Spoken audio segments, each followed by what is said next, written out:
kuring rek nyarioskeun baheula di negara Habsyi Saudan. Eta di negara Habsyi Saudan manusia teh istu nyembah kana rupa-rupa sesembahan. Di negara Habsyi Saudan pangeran oge rupa-rupa. Aya nu jangkung, aya nu pendek. Aya oge pangeran anu didamel tina roti jeung sabangsana model Pak. Eta di negara Habsyi Saudan anu sama sakali teu bisa ngalaksanakeun ibadah ka Allah. Aing ngabogaan patih pala saderek jenengan patih rup-rup kanarip. Ari bojona patih rup-rup kanarip jenengan Nyi Maryam Ukhra. Sadayana dulur sanagara eta teu ibadah ka Allah, teu nyaho kana urusan ibadah. Barang geus kitu pala saderek dina hiji waktos patih rup-rup kanarip dina wengi Jumaah ngimpen ieu di negara Habsyi banjir ku lautan getih jeung aya nu bakal ngaruksak ka ieu nagara. Ngan dina impian anu bakal ngaruksak ka eta nagara teh budak orok beureum keneh. Jadi patih rup-rup kanarip teh ngimpen kadatangan bahaya Pak. Ieu nagara teh bakal banjir ku lautan getih, bakal aya nu ngaruksak kana ieu nagara ngan budak orok beureum keneh. Anu akhirna patih rup-rup kanarip ngadeuheus ka raja. Barang dongkap ka raja nyarioskeun yen kaula wengi tadi teh ngimpen anu metak pikeungeun. Aya nu bakal ngaruksak ka ieu nagara jeung ieu nagara teh baris banjir ku lautan getih. Ngan anu baris ngaruksak ka nagara teh budak orok beureum ke. Baladirin eta si raja teh bingung. Daya hinggana eta raja barang nguping si patih teh bingung. Sok sieun bener ieu nagara baris aya nu ngaruksak. Ayeuna mah wayahna patih sebab impian menang maneh ieu impian. Ayeuna maneh keneh anu kudu digawe. Ayeuna maneh kudu bisa keliling ka tiap-tiap nagara. Di mana aya raja ngalahirkeun anakna lalaki, wayahna ku maneh paling. Urang paehan pasti eta nu bakal ngaruksak ka nagara urang. Pala hadirin sadaya, jadi patih rup-rup kanarip kapaksa keliling ka tiap-tiap nagara. Kalayan diri doan ku bojona jenengan Nyi Maryam Ukhra. Barang keliling ka tiap-tiap nagara, bojo raja teu aya nu ngalahirkeun. Anu akhirna patih rup-rup kanarip lebet ka nagara himiar Islam asli. Di negara himiar Islam asli kabeneran bojona raja nemet 3 dinten pantos ngalahirkeun putrana pameget Pak. Di negara himiar Islam asli manusia nu iman ka Allah, manusia anu keur sami takwa ka Allah Subhanahu wa ta'ala, manusia anu keur bener-bener ngamprah hayang jadi penghuni surga. sebab manusia lamun teu takwa ka Allah teu bisa asup ka surga. Al jannatu uiddat lil muttaqin, surga nyawisan manusia yang takwa kepada Allah. Barang datang patih ruprep kana rip ka negara himiar Islam asli,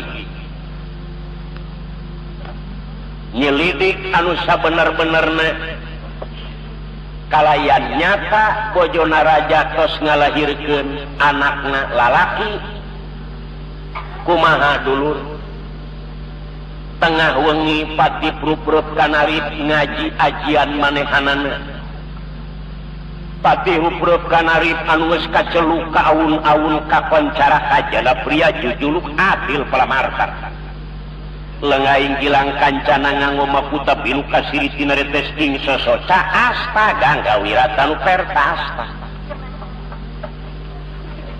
Jadi pinuh ku pangarti ilmu rupa-rupa ilmu. Jadi patih ruprep kana rip teh pala saderek rep sida kutunggal, aya nu karungu ura karungu, aya nu katingali ura katingali. Anu jaga dadak sakala ngantuk semua pak,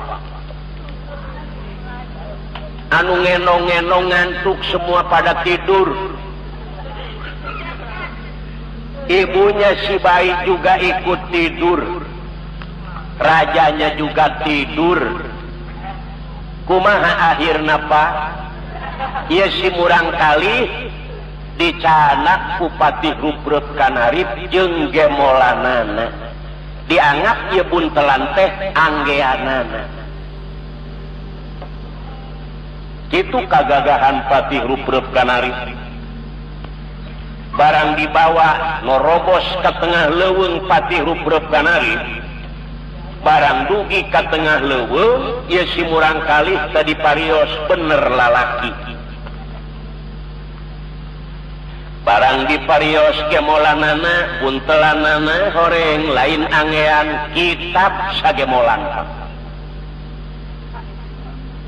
kitab pinuh Al-Quranul Azim ayat sajabat di Quran tafsir macam-macam tafsir. Patih ruprep kana rip poek tanggal 30na ieu buku naon bingung. Patih ruprep kana rip sampai ngaluarkeun air mata pak, ku hayang nyaho jeung hayang maca ieu teh huruf naon aksara naon. Pitulung ti Allah nu Maha Kawasa, geus kitu Allah ngutus hiji malaikat ngarupa aki-aki nyamperkeun ka patih ruprep kana rip jang aya naon. Basana aki ieu kula teh bingung, kula teh tos maling bayi ieu. Ai parang sakaula teh ieu pakaianana si horeng ieu teh buku-buku naon ieu kula hayang nyaho. Cek aki-aki jah, lamun anjeun hayang nyaho ieu padoman hirup manusia, ukuran hirup manusia, pan ai manusia teh ngabogaan tugas kudu bisa ngalaksanakeun ibadah ka Allah. Moal aya dadamelanana lamun teu aya nu ngadamel, moal aya speaker lamun eueuh nu nyieun speaker, ngan speaker jeung nu nyieun moal sarua. Ai speaker mah kieu beungeutna leutik, ai nu nyieun mah piraku kieu.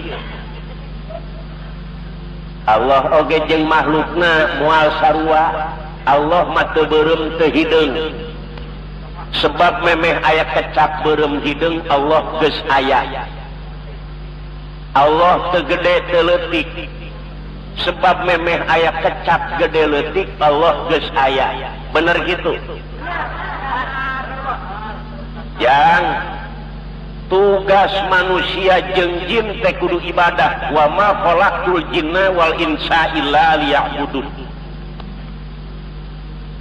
Tepati-pati Allah ngadamel jin jeung manusia angin kudu arah ibadah kabeh ka Allah. tah sakitu jang anjeun lamun hayang nyaho ieu teh Al-Qur'an ukuran hirup pikeun manusia pikeun jalan kasalemetan dunya rauh akhirat. Permios jang koloyor besi aki-aki patih ruprep kanarip geus kitu taufik hidayah ti Allah nangis Pak terang kana nangis ceurit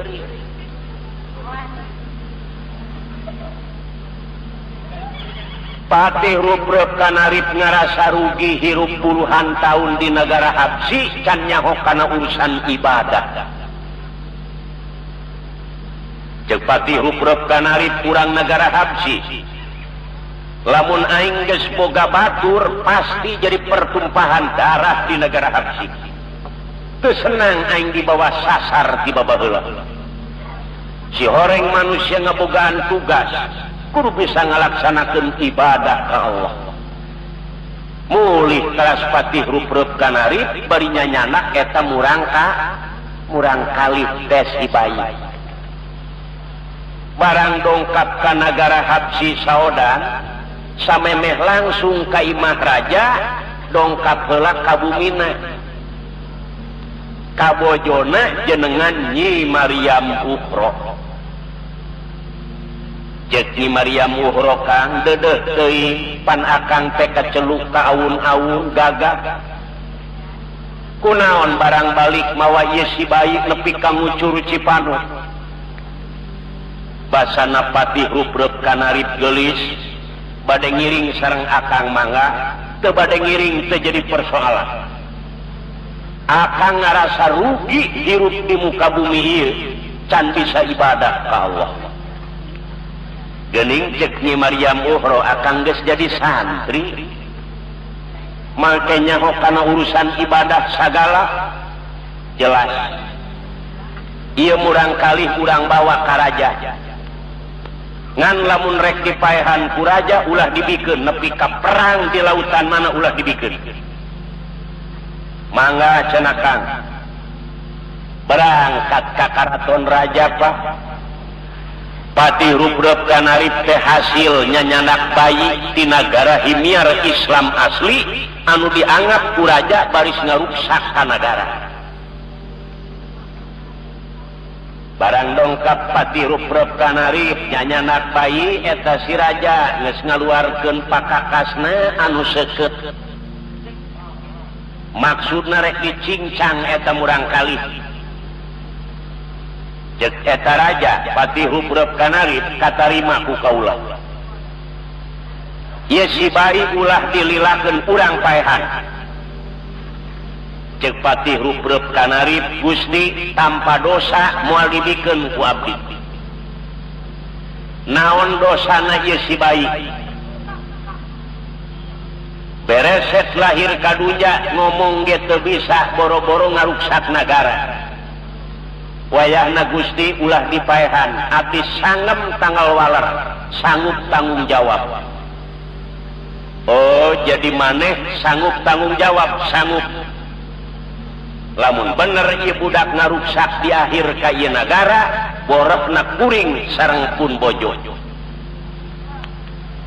Teu naon-naon ceuk raja asal maneh kudu nyieun surat perjanjian.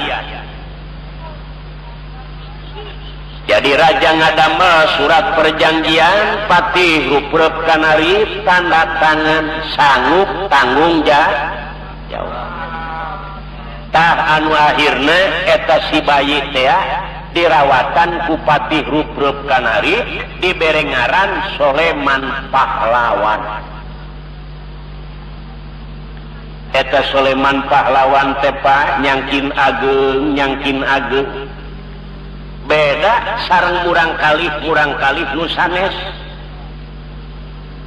dipeuting taradaikeun bobo teu daek tidur. Anu akhirna Soleman Pahlawan disakolakeun ka sakolahan nu aya di eta nagara. Soleman Pahlawan dulur ayana di sakola eta gawena nyabokan babaturan bae. paling seetik lamun bubar sakola 230 careurik usaha sia dicabok ku Sulaiman Pahlawan ieu ku Sulaiman Pahlawan babaturanna geus eueuh nu wani gelutna eueuh nu wani ka Sulaiman Pahlawan guruna nyaran guruna dihantem riweuh pala saderek di sakola Sulaiman Pahlawan geus jadi ciri bakal ngaruksakan negara beres nyabokan bararudak nincak kana sataun kaduana Sulaiman Pahlawan ngaruksak sesembahan raja nu aya di negara Habsyi saudara pangeran kabeh dipupus-pupuskeun hancur kabeh dulur tinggal nupang gedena terus teteungel disolenangkeun di nupang gedena barang datang eta raja Habsyi saudan pangeran manehna beak kabeh tinggal nupang gedena Pak cek raja moal salah si Sulaiman Pahlawan ye dipanggil Sulaiman Pahlawan sebab anu ewaeun kana pangeran urang cek sawareh rombongan ka si eta Sulaiman Pahlawan rek ngaku moal maneh naon teh cenah Gusti pangeran aing meuni beak ieu cek Sulaiman Pahlawan menyae pangeran beak menyae pangeran parareupeus cek Sulaiman Pahlawan ulah nanyakeun ka kaula tanyakeun we ka pangeran maneh nu panggedena saha ieu nu meupeus-meupeuskeun pangeran ulah leutik waduh raja bingung Pak ditanya pangeran nu panggedena teu umek-umek acan boro-boro ku bisa ngomong tah ai manusia sasar teh kitu Pak anu akhirna bertindak eta si raja manggil Patih Ruprep Kanarip jeung Nyi Mariam Ukhro nu jadi boreh anu sanggup waktu tadi tanggung jawab cek raja Patih Ruprep Kanarip maneh baris dibunuh ku kaula Patih Ruprep Kanarip ceurik balilihan Sulaiman Pahlawan maneh teu karunya kakolot urusan maneh anu cilaka indung jeung bapa cing kumaha bapa rek dipaehan ku raja kumaha jawabna Sulaiman Pahlawan bapa kuring moal asup kana kalangan penca lamun teu bisa menca kuring moal ngawuduk lamun teu boga kalapa kuring moal wani ngaruksak kana sesemahan raja lamun teu wani pasea bapa geus kolot mundur kumaha dulur ngalawan Sulaiman Pahlawan kulantaran Sulaiman Pahlawan ngalawan Patih Ruprep Kanarip oge beureum pamenteun cek Patih Ruprep Kanarip jang anjeun mangora keneh lamun anjeun nek ngalawan ieu bapa asa boga batur bapa ge ngarasa rugi ieu teu bisa ibadah ka Allah ti babaheula raja daripada pula paeh mah pokona rek perang di lautan mana jeung pula nek pasnya di mega mana tah anu akhirna dulur jadi peperangan hebat di negara Habsyi saudara pirang-pirang balad raja anu korban anu akhirna kumaha Patih Ruprep Kanarip ngabogaan hiji ilmu anu kudu kabanyur ku cai waktu harita kadatangan halodo Patih Ruprep Kanarip menta tulung ka anak pulung sifatna Sulaiman Pahlawan kasep pangeangankeun cai bapa wayahna jah